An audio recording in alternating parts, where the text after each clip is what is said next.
ರಾಜ್ಯ ಕಾಂಗ್ರೆಸ್ ಪಾಳ್ಯದಲ್ಲಿ ಸಿಎಂ ಕುರ್ಚಿಯ ಫೈಟ್ ದಿನೇ ದಿನೇ ಜಾಸ್ತಿ ಆಗ್ತಾನೆ ಇದೆ. ಈ ಪವರ್ ಶೇರಿಂಗ್ ಒಪ್ಪಂದ ಮೊದಲೇ ಹೋಗಿತ್ತು. ಅದರಂತೆ ನನಗೆ ಸಿಎಂ ಪಟ್ಟ ಸಿಗಲೇಬೇಕು ಅಂತ ಡಿಕೆ ಶಿವಕುಮಾರ್ ಪಟ್ಟು ಹಿಡಿದಿದ್ದಾರೆ. ರಾಜ್ಯ ಕಾಂಗ್ರೆಸ್ನಲ್ಲಿ ಕಿಚ್ಚು ಹೊತ್ತಿಸಿದೆ ನವೆಂಬರ್ನ ಕ್ರಾಂತಿ. DK deadline, Siddu don't care ಅಂತಿದ್ದಾರೆ. ಪೂರ್ಣಾವಧಿ ಸಿಎಂ ಜಪ ಮಾಡ್ತಿದ್ದಾರೆ.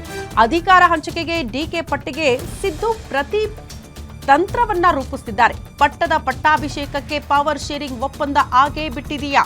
ಅಧಿಕಾರ ಹಂಚಿಕೆ ಒಪ್ಪಂದದ ಮೇಲಿದ್ದೇವೆ ಅಂತ ಡಿಕೆ ಶಿವಕುಮಾರ್ ಅವರು ಪಟ್ಟು ಹಿಡಿದಿದ್ದಾರೆ.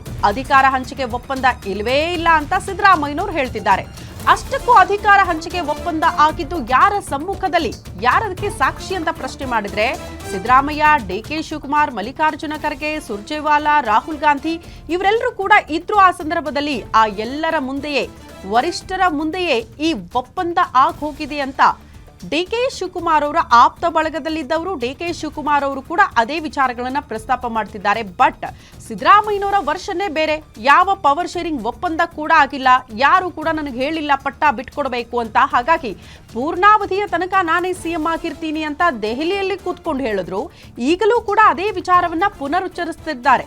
ಅದ್ರ ಜೊತೆಗೆ ಮತ್ತೊಂದು ವಿಚಾರವನ್ನ ಇನ್ಕ್ಲೂಡ್ ಮಾಡಿದ್ದಾರೆ. 2028ಕ್ಕೂ ಕೂಡ ನನಗೆ ಒತ್ತಡ ಇದೆ, ನಿಮ್ಮ ನೇತೃತ್ವದಲ್ಲೇ ಚುನಾವಣೆಗೆ ಹೋಗಬೇಕು ಅನ್ನೋ ರೀತಿಯಲ್ಲಿ ಸಿದ್ದರಾಮಯ್ಯನವರು ಮಾತಾಡ್ತಿದ್ದಾರೆ. ಅದರ ಅರ್ಥ ಯಾವ ಒಪ್ಪಂದವೂ ಆಗಿಲ್ಲ, ಸಿಎಂ ಕುರ್ಚಿ ಖಾಲಿ ಇಲ್ಲ, ಸಿಎಂ ಸ್ಥಾನ ಬಿಟ್ಟು ಕೆಳಗಿಳಿಯುವ ಮಾತೇ ಇಲ್ಲ ಅಂತ ಸಿದ್ದರಾಮಯ್ಯನವರು ನೇರ ಸಂದೇಶವನ್ನ ಸಿಎಂ ಡಿಕೆ ಶಿವಕುಮಾರ್ ಅವರಿಗೆ ಕೊಡ್ತಿದ್ದಾರೆ.